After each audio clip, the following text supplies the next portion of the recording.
بسم الله الرحمن الرحيم. الحمد لله رب العالمين، والصلاة والسلام على سيد الأنبياء والمرسلين وعلى آله وأصحابه أجمعين.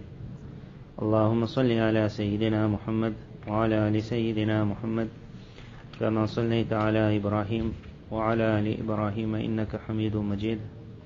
اللهم ألهمنا مراشد أمورنا وأعذنا من شرور أنفسنا. The chapter that comes after the bab, which is called Buka wal Khawf, crying and fearing Allah. The next chapter is called Babu Taghayyurin Nas, the chapter of how people change. It's a very unique chapter because those that have commented on the chapter themselves don't know what it means. So everyone wrote, maybe it means this, because it can have a lot of meanings. One is how people change. Like yesterday he was so good, and the next day he's just gone completely opposite. When they got married, how life was, but 5 years down the line, how it changed. They're on the brink of divorce now, and they say there's no way it can get made. And then how people change. After that you meet them, everything is okay. So a lot of meanings this bab got, Taghayyurin Nas. But because of the narrations that follow, many of the commentators liked this one here, that Taghayyurun Nas in the Taghayyuriz Zaman. That according to the change of time, how people change for the worse. According to the change of time, how people change for the worse. Which means that as long as your environment is good, and you're on a very top level, you are the wali of the era, the mujaddid of the era, you got high dreams.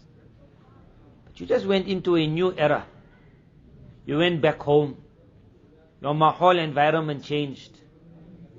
And then someone is reading one article and he's thinking, hey, I need that person to write a refutation on this. And then he looks at the name, he sees that person wrote the article. That once upon a time he was so against it, and then he changed completely. Taghayyurin Nas. How people can change. But always when these narrations come, perhaps we all have a weakness that we think immediately that, hey, how people change. The purpose of the chapter was the fear, what if I change? Taghayyurin Nas, how people will change, and how many. So look at the first narration of this bab, and then you will understand how many. Nabi sallallahu alayhi wa sallam said, Innaman nasu ka ibilin mi'ah. That man is like 100 camels. La takadu tajidu fiha rahila. That you got 100, but when someone comes saying, I'm looking for a faithful camel, then the farmer will say, you don't get a faithful camel. He said, man is like that. Now what is that camel? Number one, a camel got the power to go anywhere. So it means me and you can also go anywhere. We can go in any environment. The camel can walk during the times when it's hot, and others can't make the journey, but the camel can take it. Allah has given the camel the ability to stay far from the heat. So the desert sand, the normal man walks on it, he'll get burnt. But the camel, its legs have been made that the body of the camel is far from the ground. So the legs touch, but the heat doesn't reach the body. There's a lot of air going under. That is the camel. That's why he enjoys his walk. He doesn't feel the heat. Me and you were given that ability. We could walk into the areas and the errors of heat. Allah Ta'ala made it such that we will still stay cool. So we're like a camel. A camel can go for days without water, although it desires water. Me and you, we like a lot of things, but we can't do without it. A camel likes to mate. Me and you have the same nature of the camel. But the camel can control itself. We also can control. But the nature of the camel is, like how the farmer or the herdsman, the shepherd will say, La takadu tajidu fiha rahila. That the man comes and says, I don't want a strong camel. All the camels are strong. So we all strong. He doesn't want a camel that can endure. Meaning, show me who got muscle. All the camels got the muscle. He wants a camel that can use that muscle when it's needed. So then the shepherd will say, no guarantee. That camel can be moving with you, and when it gets its day of anger, it itself will cause you to die. When it wants to kick, it will kick, whether you the beloved and the loyal master or you somebody else. When it wants to do its thing, on that day it forgets every law and it does it. That's the meaning of La takadu tajidu fiha rahila. Rahila means I need one that I can use for riding. Meaning at the time of the battle, when my entire purpose is on the enemy, I got no time to worry of the camel. At that time, the camel mustn't let me down. The shepherd will say, a camel is a camel. Allah's Nabi sallallahu alaihi wasallam said, me and you are like that. That we got it all, but let the zamana just change, the time. And we forget that we could have been an obedient camel for riding. If we can become that camel, then what will be put on top of us will be the mount? What will be coming on top of us? Deen will come on top of us. You will become the carrier of deen to the world. But a man will not put a valuable treasure until he finds the loyal. So the man says, you don't get those loyal camels. He got the camel, he got law camels, 100. But every camel he goes to, then he pulls back at the end. Because the camel can't promise its loyalty. If me and you can show that loyalty, then that thing which needs something to be used as the animal to convey it to the world, that will become me and you. That innama ana al-qasim wallahu mu'ti. That I am a distributor, Allah tabarak ta'ala is the giver. Nabi sallallahu alaihi wasallam looked for those people who are called umana, people of amanat, who will take this thing. Every sahabi that they found him, he was bursting with this thing called amanat. So it was handed over. And Allah's Nabi sallallahu alaihi wasallam then said that very soon amanat will now be taken out. So the carriers of deen were going to become less and less. Whoever has this amanat, what is that amanat? To be a loyal camel. That camel also sees the other camels. That whenever they want to eat, they eat. But this one understands that if I can just control myself, I'll get the honor of carrying that thing which they will not be able to carry. This is taghayyurun nas in the taghayyuriz zaman. When times change, me and you also change with it. Then we become the normal camel.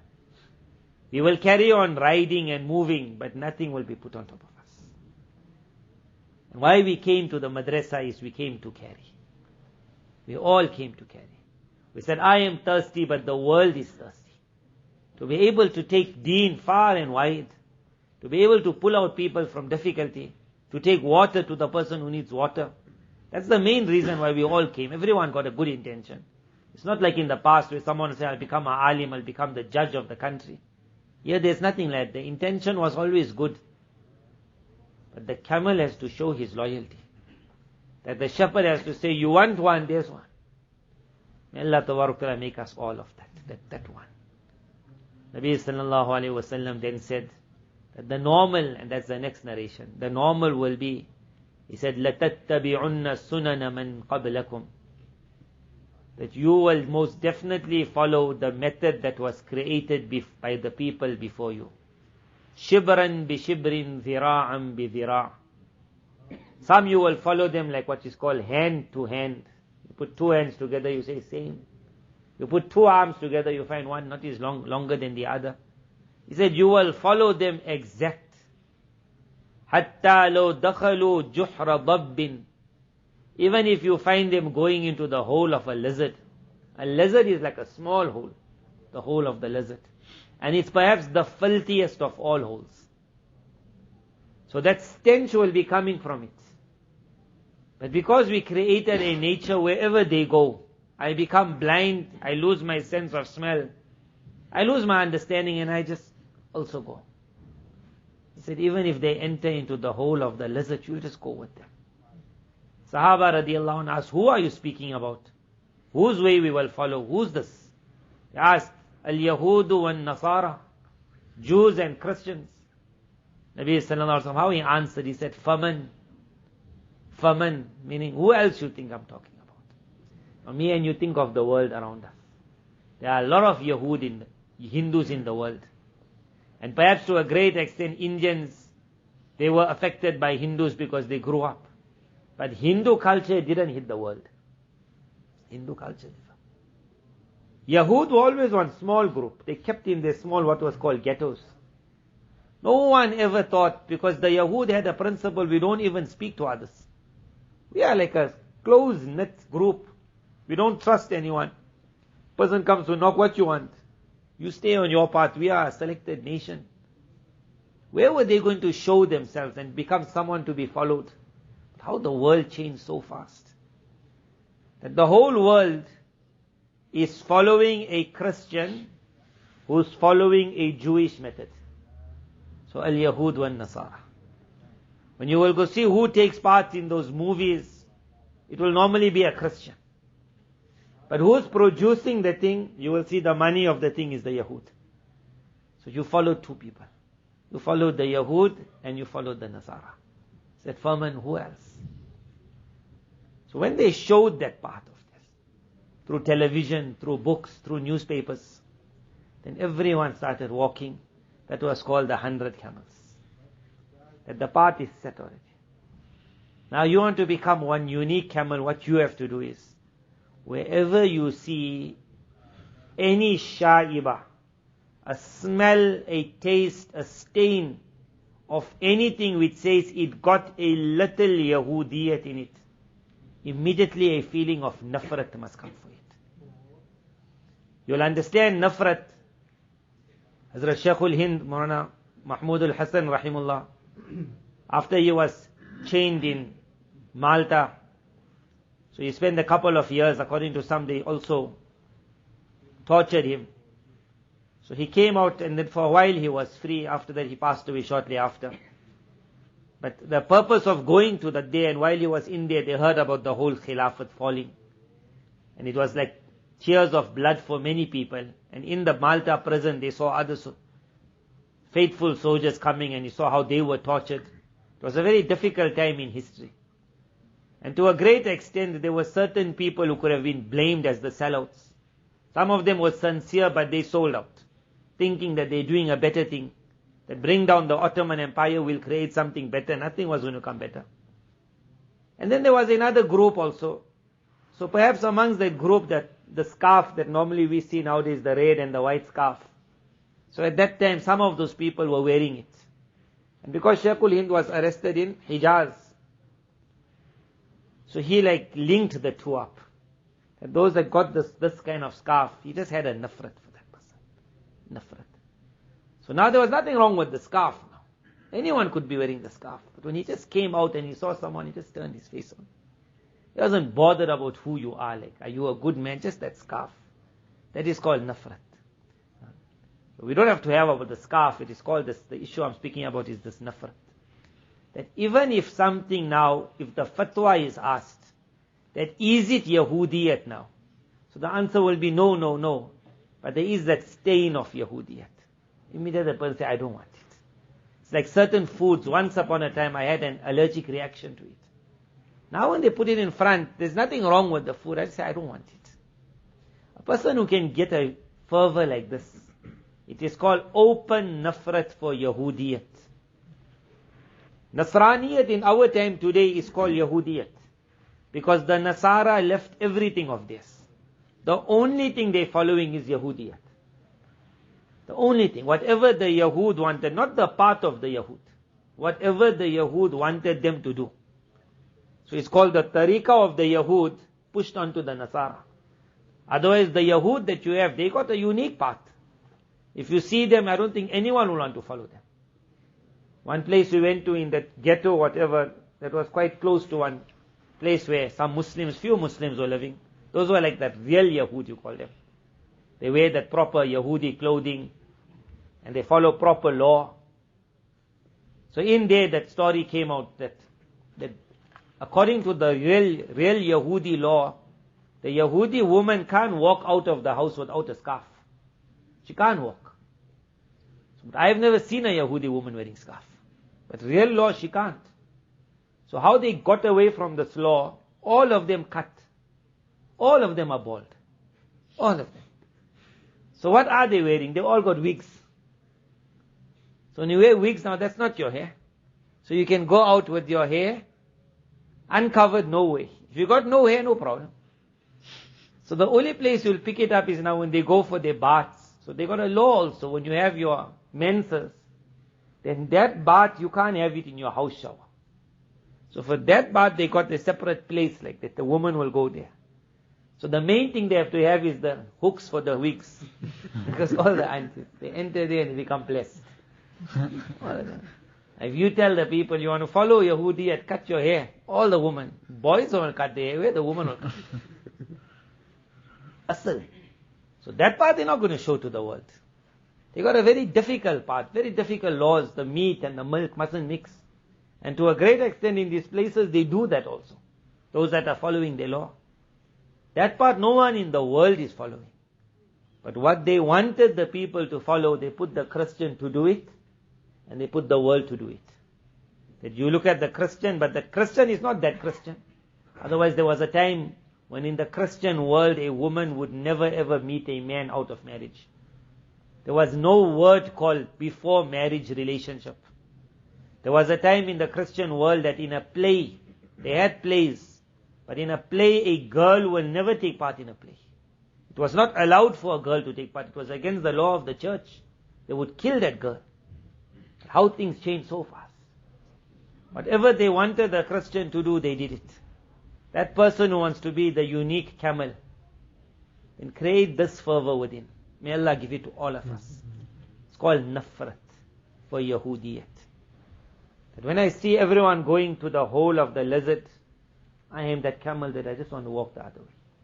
And you will have to be a lone walker. Because innama nasu ka ibilin wahida. 100 camels, you're not going to find one which is ready to be ridden on. If you want to become that one, you will have to walk another road. That is the world that we're living in. Any new thing comes out in the market, I look at it and see, does it have the shubha, that sha'iba, that taste of Yahudiyat? And the more I will get nafrat for it, Allah Tabarak Ta'ala will look at me and you more as this is a camel who's ready to ride for deen. That nafrat can reach levels you can never imagine. One person might say you're overdoing it. But there's no over this. The camel can show more and more levels. The shepherd will say, this is tops, this is even more better. This is the best. Any levels. If you have nafrat for a name, then you will see that person doesn't like to see the name on his. So he sees the name, he says, take out the name. Another person says, but it's a small thing. It is a small thing. He says, masala wise, 100% jais. So I just got nafrat for these people. I don't like them. I got nafrat. I've understood what they did. There was a certain country some people went to. Years after, I think about 60, 70 years of oppression and religion being banned. Now it opened up. So when Jamaat went there perhaps. And with the person who was taking them around. Now the Jamaat had deen, but the person taking him around won't have so much deen. Because they never saw deen for so many years.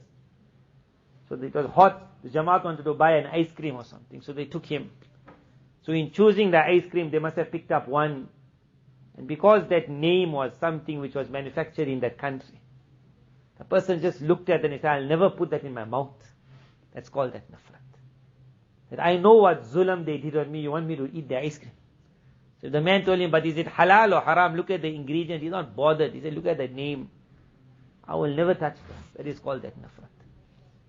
Perhaps we never saw zulam on our people. So when you never saw it, you will say, no, they're my friend. But Yahudiyat and Nasraniyat has never been the friend of Iman. Never. Wherever they got the chance, they raped the person, they raped the religion. Nafrat. Whoever will get that nafrat will become that camel. Babu taghayyurin nas bi taghayyuriz zaman. As time changes, people change very fast. Allah Tabarak Ta'ala make us, we are not those that just change. We got something on top, and when we're just tired, we say, push it off. Then that person will never carry deen anyway. As for the person who can show, I'm a loyal camel. When I am told to sit, I'll just sit. When I'm told to close the eye, I'll close the eye. When I'm told to stand, I'll stand. When I'm told to eat, because that's a camel, it is going to eat. When the rider gets off, he leaves the camel. Then the camel is enjoy. But as it's eating, it also knows, I must eat now, because this is allowed, and very soon I'll be told don't eat. I must rest now because a time will become I'll be told don't rest. This is called a camel. But you hardly find this. May Allah Tabaraka Ta'ala make us from amongst those loyal servants to Almighty Allah. May Allah Tabaraka Ta'ala make us such that when everyone goes in one direction, into the hole of the lizard, we look at that lizard, we look at the hole, we see that stench and that smell. We are able ourselves to pull out and to tell other people also, why walk that way? Let's try the other road. Wa akhiru da'wana. Alhamdulillah.